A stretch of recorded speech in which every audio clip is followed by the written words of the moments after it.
بسم اللہ الرحمن الرحیم والصلاة والسلام علی رسولہ الکریم وعلی آلہ وصحبہ اجمعین، اما بعد۔ میرے محترم بھائیوں، بہنوں، بچوں، بچیوں، عزیزوں، جاننے والے، نہ جاننے والے، السلام علیکم ورحمۃ اللہ وبرکاتہ۔ کچھ دنوں سے میں قرآن سے اللہ کی پسندیدہ ہستیاں کون ہیں، کہ اللہ کس کو پسند کرتا ہے، ولی دوست کو کہتے ہیں۔ تو اللہ کا دوست کون ہے؟ وہ یہ کوئی وراثتی چیز نہیں ہے کہ ایک بڑے اولیاء اللہ تھے تو اب ان کا بیٹا بھی انہی جیسا ہوگا۔ ہمارے یہاں وراثت چلتی ہے کہ بڑے بزرگ کا بیٹا بھی بزرگ بن جاتا ہے، چاہے وہ کلین شیو ہو، وہ لوگ اس کے پاؤں چوم رہے ہوتے ہیں، جہالت ہے۔ تو آج میں تھوڑا سا سورہ بنی اسرائیل ہے، اس میں بھی سارے اخلاق بیان ہوئے۔ میرے بھائی بہنوں، ایمان لانے کے بعد انسان بنتا ہے، اور اس کے بعد اس کی قیمت، اس کا بڑا پن، اس کی وجاہت، اس کی شرافت، وہ پیسوں سے نہیں ہوتی۔ پیسوں سے انسان مالدار تو ہو جاتا ہے، بڑا نہیں بنتا، بڑا نہیں بنتا۔ ہمارا علم غلط ہو گیا۔ بڑا بڑا بندہ جے بول دیا 3 ملین، یہ 200 مربع، یہ نوابہ فلانا ہے، نوابہ فلانا ہے۔ میرے بھائیو، یہ بالکل غلط علم ہے۔ بڑا وہ ہے جسے اللہ پسند کرے، بڑا وہ ہے جو میرے نبی کی زندگی کے پیچھے چلے، بڑا وہ ہے جس سے اللہ تعالیٰ راضی ہو جائے، باقی سب چھوٹے چھوٹے ہیں۔ تو آج ایک تیسری جگہ سے میں کچھ باتیں قرآن سے عرض کروں گا جن کا تعلق ہمارے ایمان سے بھی ہے، اخلاق سے بھی ہے۔ وہ ہے بسم اللہ الرحمن الرحیم، وَقَضَىٰ رَبُّكَ أَلَّا تَعْبُدُوا إِلَّا إِيَّاهُ بِالْوَالِدَيْنِ إِحْسَانًا إِمَّا يَبْلُغَنَّ عِندَكَ الْكِبَرَ أَحَدُهُمَا أَوْ كِلَاهُمَا فَلَا تَقُل لَّهُمَا أُفٍّ وَلَا تَنْهَرْهُمَا وَقُل لَّهُمَا قَوْلًا كَرِيمًا وَاخْفِضْ لَهُمَا جَنَاحَ الذُّلِّ مِنَ الرَّحْمَةِ وَقُل رَّبِّ ارْحَمْهُمَا كَمَا رَبَّيَانِي صَغِيرًا۔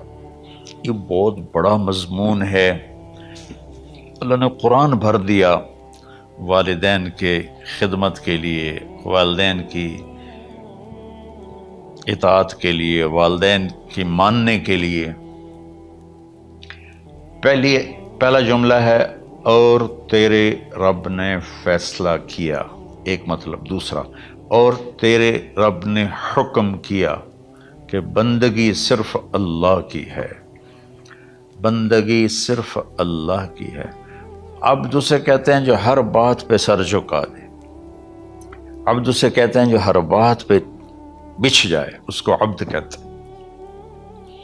تو اللہ کہہ رہا ہے میرے بندو، میرا ایک فیصلہ ہے اور میرا ایک حکم ہے، میرے سوا نہ تمہارا ہاتھ کسی کے آگے پھیلے، نہ تمہاری گردن کسی کے آگے جھکے۔ ایک دوسرے سے مدد لینا، اس کو ایک دوسرے کی تعاونوں میں آ جاتا۔ تعاونوا علی البر والتقوی، ایک دوسرے کا ساتھ دو، ایک دوسرے کی مدد کرو۔ میرے نبی قرضہ اٹھاتے تھے۔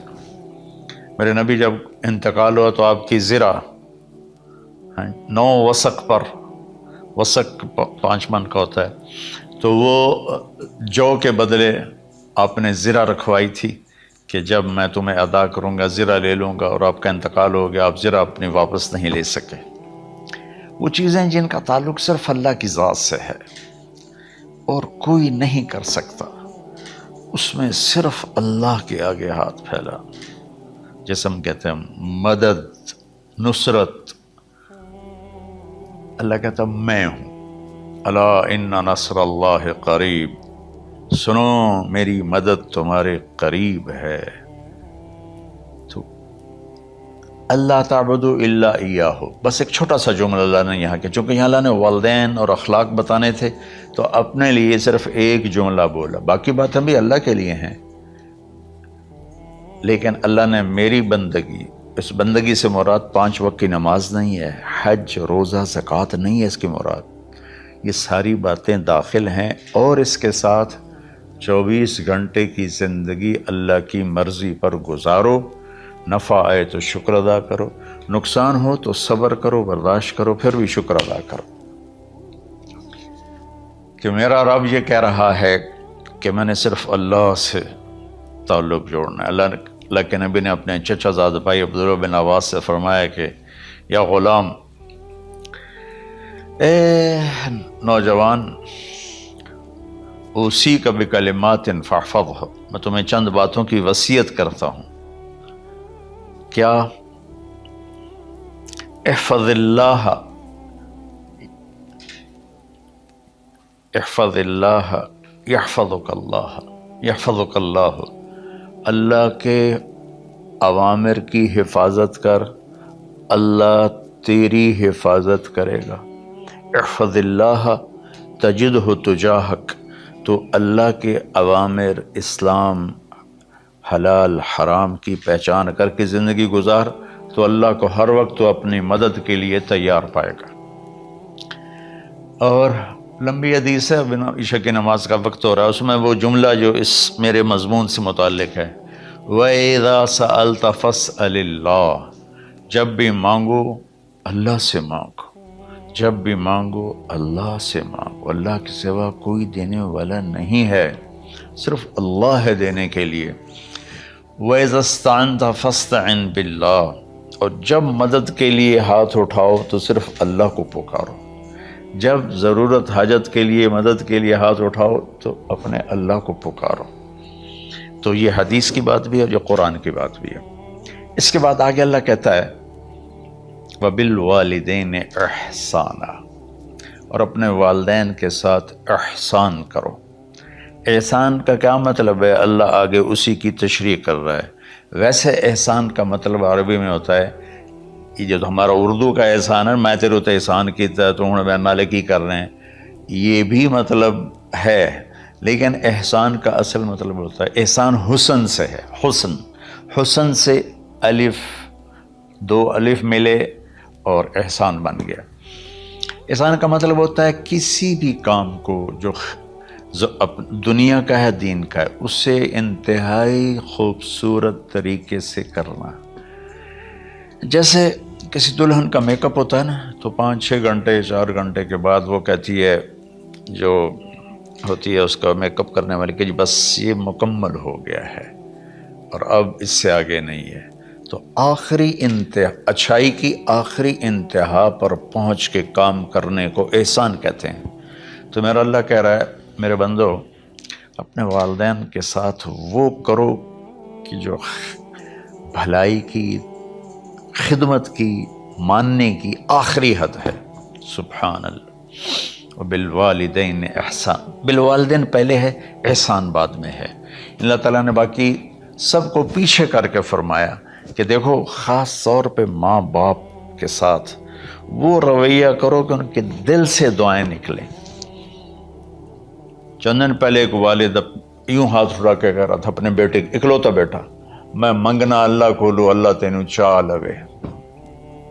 باپ بیٹے کے لیے یہ دعا مانگ رہا تھا، اور بیٹا اکیلا ہے، یہ بد دعا باپ کر رہا تھا۔ تو بھائیو، ایسی اولاد نہ بنو جس ماں نے پیٹ میں 9 مہینے اٹھایا، پھر جننے کی تکلیف برداشت کی۔ ایک شخص آیا حضرت عبید بن عمیر کے پاس کہ حضرت، میں نے ماں کو اپنے کندھے پہ بٹھا کے پیدل حج کرایا ہے، مینا لے گیا، عرفات لے گیا، مزدلفہ، پھر مینا، پھر مکہ، تو کیا میں نے ماں کا حق ادا کر دیا؟ میں نے فرمایا ولا تلقۃ واحدہ، بیٹا ابھی ایک تلقہ کا حق بھی ادا نہیں ہو۔ تلقہ کسے کہتے ہیں؟ جب بچہ پیدا ہونے کا وقت آتا ہے تو ماں کو دردوں کی لہریں اٹھتی ہیں، وہ اتنی خوفناک ہوتی ہیں کہ ماں چیخ چیخ کے رہ جاتی ہے، اور بعض اوقات ڈیلیوری لیٹ ہو جاتی ہے تو وہ تڑپتی ہے، روتی ہے۔ وہ جو لہریں ہیں نا پیٹ میں آتی ہیں جاتی ہیں، آتی ہیں جاتی ہیں، ایک لہر جو درد کی اٹھتی ہے اس کو کہتے ہیں طلقہ۔ میں قربان جاؤں، انہوں نے فرمایا بیٹا ابھی تیری ماں نے جو تجھے جنا تھا اس وقت جو تجھے درد، وہ تیری ماں نے درد کی لہریں برداشت کی تھیں، اس میں سے ایک لہر کا بھی حق ادا نہیں ہوا، یعنی کہ حق ادا ہو ہی نہیں سکتا۔ یہ مطلب کہ حق ادا ہو ہی نہیں سکتا کہ بیٹا ابھی ایک کا بھی نہیں۔ پھر حضرت عبداللہ بن عمر سے ایک شخص نے پوچھا کہ اچھا یہ جو آدمی تھا یہ خراسان، یہ ایران میں ہے اور افغانستان میں، یہاں سے ماں کو پیدل کندھے پہ بٹھا کے مکے پہنچا تھا، اندازہ لگا اس نے کتنی مشقت اٹھائی۔ اور عبید اللہ بن عمیر کہتے ہیں بیٹا ابھی ایک لہر کا حق ادا نہیں ہوا۔ یہی سوال حضرت عبداللہ بن عمر سے کیا ایک شخص نے کہ حضرت میں نے اپنی ماں کو حج کرایا ہے، سارا میں نے پیدل کرایا ہے اور کندھے پہ اٹھا کے کرایا ہے، تو کیا میں نے ماں کا حق ادا کر دیا؟ وَلَا ظَفْرَةً وَاحِدَةً وَلَا ظَفْرَةً وَاحِدَةً۔ ہائے ہائے، کہ بیٹا تیری ماں نے تجھے پالتے ہوئے جو تھک تھک کے لمبے لمبے سانس لیے، ہوکے بھرے، ابھی ایک ہوکے کا حق بھی ادا نہیں ہوا، یعنی حق ادا ہو ہی نہیں سکتا۔ تو احسان کے آگے تشریح آ رہی ہے۔ تو آج میں صرف اتنی بات کروں گا کہ میرے بھائیوں، میری بہنوں، میرے بچوں، میری بچیوں، اللہ کے واسطے ماں باپ کو دکھ نہ دینا ورنہ اللہ بھی ناراض ہو جائے گا۔ چند دن پہلے ایک بچہ بچی میرے پاس آئے، دونوں میڈیکل اسٹوڈنٹ تھے، کہیں کہ ہم شادی کرنا چاہتے ہیں۔ تو بچی نے کہا جی میرے والدین ناراض ہیں، وہ نہیں، اس رشتے پر راضی نہیں ہیں۔ تو میرے باپ کہتے ہیں اگر تو نے یہاں رشتہ کیا تو تیری میری ایک درمیان ایک خط آئے، کھچ جائے گا، خلیج، ہم اس پار نہیں آئیں گے تو اس پار نہیں آئے گی۔ میں نے کہا بیٹی جس ماں نے تجھے 9 مہینے پیٹ میں پالا، 2 سال تجھے دودھ پلایا، تیری پوٹیاں پیشاب صاف کیا، تجھے پیمپر باندھے، تجھے اٹھ کے راتوں کو اپنی چھاتی سے دودھ پلایا، کیا اب اس کا اتنا بھی حق نہیں کہ تم اس کی رائے کا احترام کرو؟ اتنا بھی حق نہیں ہے؟ تو میں نے کہا بیٹا میری کوئی رائے نہیں ہے، تو اگر تیرے ماں باپ راضی ہیں تو بسم اللہ ضرور کر، اگر راضی نہیں ہے تو دیکھو موت تک تجھے ماں باپ کی دعا نہیں ملے گی، اور ماں باپ کی دعا نہ ملی تو کچھ بھی نہیں ملے گا۔ تو بھائیو دوستو، خاص طور پر آج کے کالج کے نوجوان بچے بچیاں یہ ماں باپ کے ساتھ بہت بدتمیزی کرتے ہیں، چونکہ اس میں والدین کا پہلا قصور ہے کہ انہوں نے ان کو دین نہیں سکھایا۔ بچپن میں انگلش میڈیم سکول، پھر او لیول، پھر اے لیول، تو انہیں کیا پتہ ماں کون ہے باپ کون ہے۔ ایک پرانی بات ہے، ایک شخص اپنے بیٹے کو لے کر آیا کہ یہ میرا بچہ ہے اور یہ فلاں جگہ شادی کرنا چاہتا ہے اور ہم میں سے کسی کی رائے نہیں ہے اور یہ مانتا نہیں ہے، اور اس کے ساتھ اس نے نا دھاڑے مار کے رونا شروع کیا۔ تو میں نے بچے کو دیکھا تو یوں کر کے بیٹھا تھا، اس کا باپ رو رہا ہے، ہچ کیوں تو ایسے بیٹھا ہو۔ تو مجھے اچانک خیال آیا، میں نے کہا شیخ صاحب اس کو کہاں پڑھایا تھا؟ کہا جی امریکن اسکول۔ میں نے کہا اس کے بعد آسٹریلیا بھیجا تھا مزید تعلیم کے لیے۔ میں نے کہا شیخ صاحب اس بچے کا کوئی قصور نہیں، آپ کا قصور ہے، اس کو تو پتہ ہی نہیں میری ماں کیا ہے میرا باپ کیا ہے۔ ایک ہماری تہذیب تھی وہ ختم ہو گئی ہے، اس میں علم نہیں بھی تھا تو ماں باپ کا۔ میں نے اپنی آنکھوں سے دیکھا، میں نے اپنے دادا کو دیکھا لیکن مجھے یاد نہیں، لیکن جو میرے دادا کے چھوٹے بھائی تھے ان کو میں سنبھلتا ہوں، ان کو میں نے دیکھا ہے، 3ری 4تھی جماعت تک میں تھا، 61 میں ان کا انتقال ہوا، میری 9 سال عمر تھی، تو 8 سال۔ ان کے بیٹے جوان تھے، اور ڈیرے میں جب وہ بیٹھتے تھے تو ان کے بچے ان کے سامنے نہیں بیٹھتے تھے، ان کی پیٹھ کے پیچھے بیٹھتے تھے. اتنا ادب تھا، حالانکہ چاروں کے چاروں دین نہیں جانتے تھے. تہذیب تھی، ثقافت تھی، جو آج کی تہذیب نے ہم سے سب کچھ چھین لیا. اب بھی آپ جاؤ بیٹا تھر پارکر میں گیا ہوں 2-3 دفعہ، اور وہاں مسلمان نہیں، ہندو عورتیں جب گاڑی گزرتی ہے تو گھونگھٹ کو نیچے کر لیتی ہیں، اپنا چہرے کو فوراً چھپا لیتے ہیں. تو خیر بہرحال میں نے کہا شیخ صاحب اس بچے کا قصور نہیں، آپ کا قصور ہے. تو میرے بچوں، اپنے ماں باپ کو خوش کرو، راضی کرو. ان کا راضی ہونا اللہ کی رضا ہے. میں اس کی تفصیل انشاءاللہ آگے بتاؤں گا. آج میں صرف اتنا ہی میں نے تمہید باندھی ہے کہ ماں باپ کا کیا مقام ہے، ان کی کیا عزت ہے. ایک شخص آیا، یا رسول اللہ میرا باپ میرے پوچھے بغیر میرا مال خرچ کر لیتا ہے. آپ نے کہا بلاؤ. چونکہ بچے کا ذاتی مال اگر ہو تو شرع کے لحاظ سے باپ پوچھ کے استعمال کرے، بغیر پوچھے استعمال نہ کرے. جب اسے پتہ چلا کہ میرے بیٹے نے شکایت کی ہے تو عرب کی شاعری تو مشہور تھی، انہیں دل دل میں کچھ اشعار پڑھے. جو آیا تو جبریل پہلے آ گئے. یا رسول اللہ، اللہ تعالیٰ کہہ رہے ہیں آپ اس سے پوچھیں وہ شعر بتاؤ جو تیرے کانوں نے تو نہیں سنے، تیرے دل میں آئے تھے اور اللہ نے سن لیے. تو اللہ کے نبی نے فرمایا بھائی تیرا انشاءاللہ کیس سنتے ہیں، لیکن پہلے وہ شعر سناؤ جو تم نے تو نہیں کہے زبان سے پر اللہ نے سن لیے ہیں. تو آپ نے اس سے ارشاد فرمایا کہ تمہاری بات ہم سنتے ہیں باپ بیٹے کی، لیکن پہلے وہ شعر سناؤ جو تیری زبان سے ادا نہیں ہوئے، تیرے کانوں نے نہیں سنے، تیرے دل کی گونج تھی اور تیرے دل کی آہ اور فریاد تھی جو دل ہی میں گھٹ کے رہ گئی، اسے اللہ نے سنا ہے. وہ کہتا ہے سناؤ. کہنے لگا یا رسول اللہ آپ کا رب ہر وقت ہمارے ایمان کو آپ پر زیادہ سے زیادہ بڑھاتا رہتا ہے. اس ذات کی قسم جس کے قبضے میں میری جان ہے. یہ چند میرے دکھ بھرے خیالات الفاظ کی شکل میں ڈھلے، لیکن میری بزم تصور میں ہی رہے اور وہیں دفن ہو گئے، باہر نہیں نکلے، میری زبان سے ادا نہیں ہوئے، میرے کانوں نے نہیں سنا، آپ کے رب نے سن لیا. آپ نے کہا اچھا بتاؤ تم نے کہا کیا تھا؟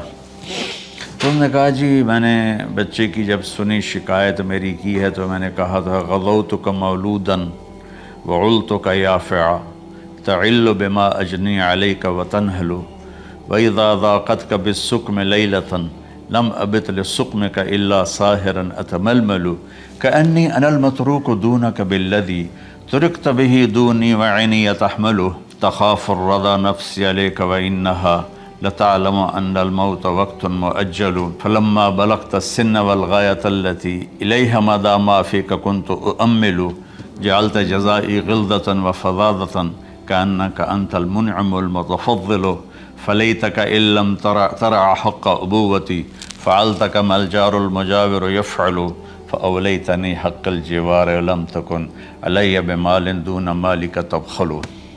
میں ابھی ترجمہ کرتا ہوں. اس کا میرے نبی پر کیا اثر ہوا کہ آپ کے ٹپ ٹپ آنسو گر رہے تھے اور آپ کی داڑھی آپ کے آنسوں سے تر ہو رہی تھی. یہ اتنا فصیح کلام ہے کہ عربوں کو بھی پسینہ آ جائے گا ترجمہ کرنے کے لیے. تو میں تو عربی نہیں ہوں، لیکن یہ فخر تو حاصل ہے، بھلے ہیں یا برے ہیں 2-4 قدم ہم بھی تیرے ساتھ چلے ہیں. کچھ عرصہ اہل علم کی محفلوں میں بیٹھے، کچھ زبان کی شناسائی ہوئی، تو میں اپنی کم مائگی کے ساتھ اس کا ترجمہ کروں گا. وہ کہتا ہے غزوتک مولودا وعلتک یافعا،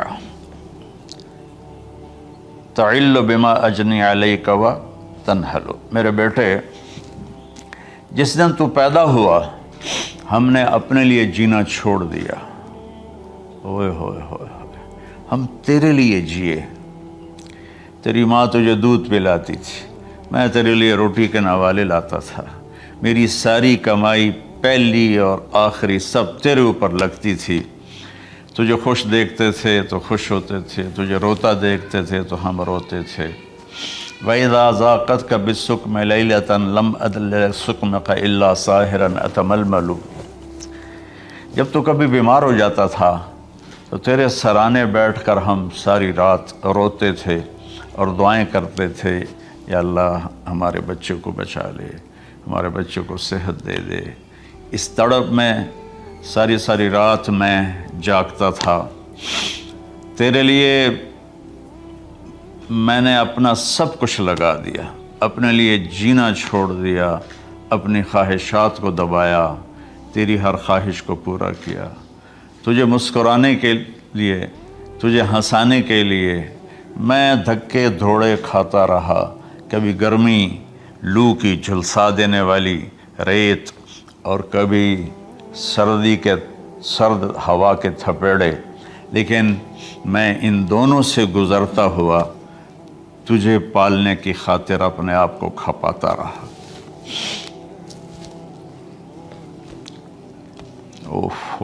فلما بلغت السن والغایۃ التی الیہ مدی ما فیک کنت اؤمل، بیٹا میں نے اپنے ہڈیوں کا رس بھی تیرے اندر ڈال دیا، صرف کمائی نہیں، میں نے اپنے ہڈیوں کا رس تیرے اندر ڈالا، میں نے جو کچھ تھا تیرے اوپر قربان کیا۔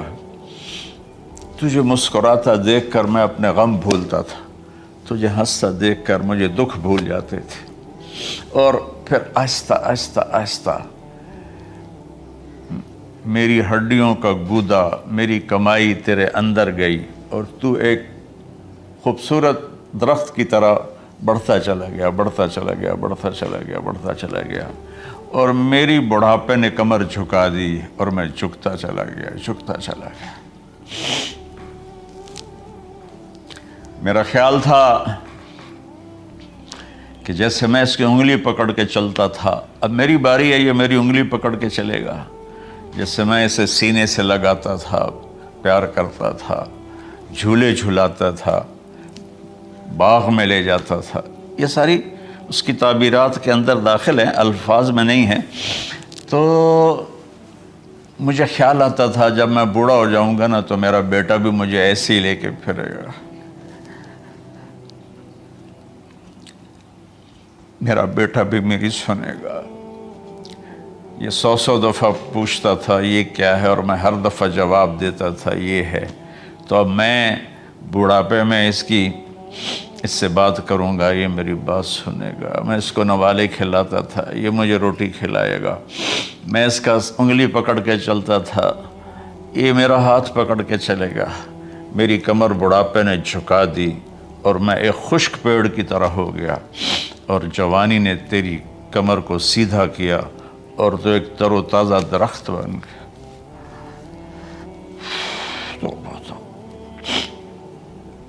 تو مجھے خیال آیا کہ میں نے 20 سال اس بچے کو پالا ہے، ابھی اپنی ماں اور باپ کو دیکھے گا، لیکن ایک دم اچانک کیا ہوا، فلما بلغت السن والغایۃ التی الیہا مدی ما فیک کنت اؤمل، جب تو اس عمر کو پہنچا جس میں ہماری امیدیں تیرے ساتھ لگ گئیں، ہمیں بڑھاپے نے بے آسرا کر دیا اور تیری جوانی نے تجھے ہمت دے دی، تب ہمارا خیال آیا کہ اب یہ ہمارے ساتھ وہی کرے گا جو ہم نے اس کے ساتھ کیا۔ لیکن کیا ہوا، جعلت جزائی غلظۃ وفظاظۃ کأنک انت المنعم المتفضل، تو اتنا بدتمیز ہوا، تیری زبان چھری بن گئی، تیرا رویہ زہر بن گیا، اور میری ساری زندگی کی محنت کا بدلہ تو نے مجھے نافرمانی سے دیا، بد اخلاقی سے دیا، بدتمیزی سے دیا۔ میں حیرت بھری نظروں سے تجھے دیکھتا رہا اور میں اپنی پچھلی 20 سالہ زندگی کو جھٹلاتا رہا کہ میرے خیال میں اس کا نوکر ہوں اور یہ میرا مالک، میں اس کا باپ نہیں، میں اس کا نوکر ہوں، کیونکہ ماں باپ کے ساتھ ایسا کوئی نہیں کرتا ہے، یہ میرا مالک ہے اور میں اس کا نوکر ہوں، اس لیے مجھے ڈانٹ رہا ہے۔ کتنے بچوں کو میں نے یہ کہتے سنا اپنے باپ کو، تو میرے واسطے آج تک کیتا کی ہے، تو میرے واسطے آج تک بنایا کی ہے۔ اور جو باپ بے بسی کی تصویر بنا ہوتا تھا وہ شکلیں بھی میرے سامنے ہیں۔ ہمارا دیہاتی ماحول زمین دارہ ماحول ہے، لیکن اب تو شہروں میں بھی یہی حال ہے۔ جس نے وہ لیول اے لیول کیا ہے اسے کیا پتا ماں کسے کہتے ہیں، باپ کسے کہتے ہیں۔ تو میں نے اپنی آنکھوں سے باپ کی بے بسی اور بیٹے کا غرانہ ایک دفعہ نہیں کتنی دفعہ دیکھا۔ تو میرے واسطے آج تک ہی کیتا ہے، تو میرے واسطے آج تک ہی بنایا ہے۔ وہ کہتا ہے اچھا میرا بچہ جداں جوان ہو سو آپ پہ سمجھ جسو۔ جبریل انسانی شکل میں آئے کہ یا رسول اللہ کچھ سوال کی، قیامت کب آئے گی؟ کہا اللہ کو پتہ ہے۔ کہا کوئی نشانی؟ فرمایا جب دیکھو کہ بیٹیاں بھی ماؤں کو نوکر کی طرح دھتکار رہی ہوں تو سمجھنا قیامت آنے والی ہے۔ کچھ عرصہ پہلے ایک بچی اور ماں، تو ماں کچھ بات کر رہی تھی اور بیٹی کہہ رہی تھی بھوک نہیں بھوک نہیں، اور اس کی ماں کے خون سے بھرے ہوئے آنسو بہہ رہے تھے اور اس کی ہچکیاں لگ رہی تھی کہ یہ وہ ہے جس کو میں نے اپنے پیٹ سے جنا اور اپنی چھاتی کا دودھ پلاتے پلاتے پلاتے میں نے کتنی تکلیفیں برداشت کی، اور آج کر یہ بھوک نہیں۔ تو کمال کے اشعار میں سوچ رہا ہوں جو میرا یہ حال ہے 1400 سال بعد کہ میرے آنسو نہیں رک رہے، تو اللہ کے نبی تو زارو قطار روئے تھے، داڑھی آنسوں سے تر ہو گئی تھی۔ کہا بیٹا جب تو نے میری ساری زندگی کی محنتوں کا بدلہ بدتمیزی سے دیا، گالی گلوچ سے دیا،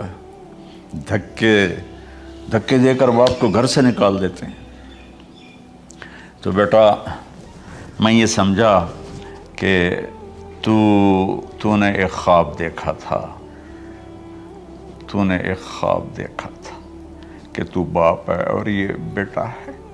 اصل حقیقت یہ ہے کہ یہ مالک ہے اور میں نوکر ہوں۔ پھر آگے کہتا فَلَيْتَكَ إِن لَّمْ تَرَ حَقَّ أُبُوَّتِي فَعَلْتَ كَمَا الْجَارُ الْمُجَاوِرُ يَفْعَلُ۔ اچھا چلو بیٹا تو نے مجھے باپ تو نہ سمجھا، چلو ایک پڑوسی سمجھ لو۔ عرب میں پڑوسی کا بہت خیال کیا جاتا تھا، اور یہ عرب کی شان تھی کہ اپنے پڑوسی کو وہ عزت دیتے تھے جو اپنے گھر میں ایک دوسرے کو عزت دیتے تھے۔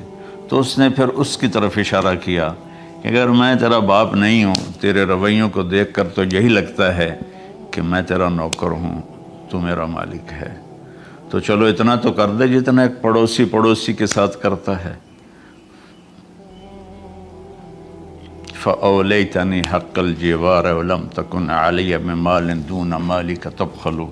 تو پڑوسی پر تو عرب خرچ کرتے ہیں، تو بھی تھوڑا سا میرے اوپر خرچ کر دیتا اور تو بخیل نہ بنتا، اور میرے خوابوں کو چکنا چور کر دیا، میری امیدوں پر پانی پھیر دیا، میرے بڑھاپے کو ذلت اور رسوائی میں بدل دیا۔ اچھا میرا پتر جا خوش رہو۔ ماں باپ کہاں بد دعائیں کرتے ہیں۔ تو میرے نبی کی آنکھوں سے آنسو، یہ ساری داڑھی تر ہو گئی، تو آپ نے اس کے بچے کو گریبان سے پکڑا اور جھٹکا دے کر دھکا دے کر دفع ہو جا، انت و مالک لابیک، تو اور تیرا سب کچھ تیرے باپ کا ہے۔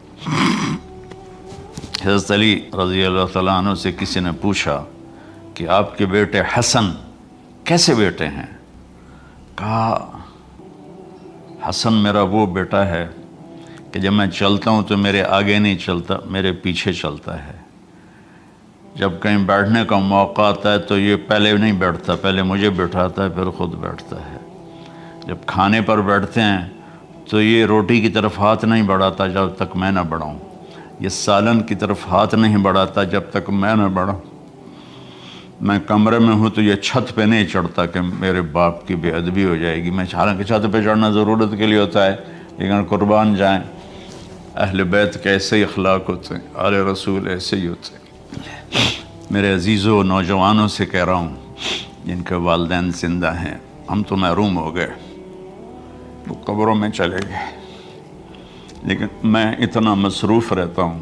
اب یہ کرونا کی وجہ سے گھر میں بیٹھے ہوئے ہیں، یعنی میری زندگی ایسے پہیے کی طرح گھومی ہے، اور پھر دل کی تکلیف، پھر اس کے ساتھ سر کا درد شدید۔ اس کے باوجود میں روزانہ 10 نفل اپنے باپ کے لیے پڑھتا ہوں، 10 نفل اپنی ماں کے لیے پڑھتا ہوں، اور 4 نفل اپنی خالہ کے لیے پڑھتا ہوں، کہ ساری زندگی سجدوں میں سر رکھ کے اس کا ثواب ماں باپ کو پہنچاؤں، تو ماں باپ کا حق ادا نہیں ہو سکتا۔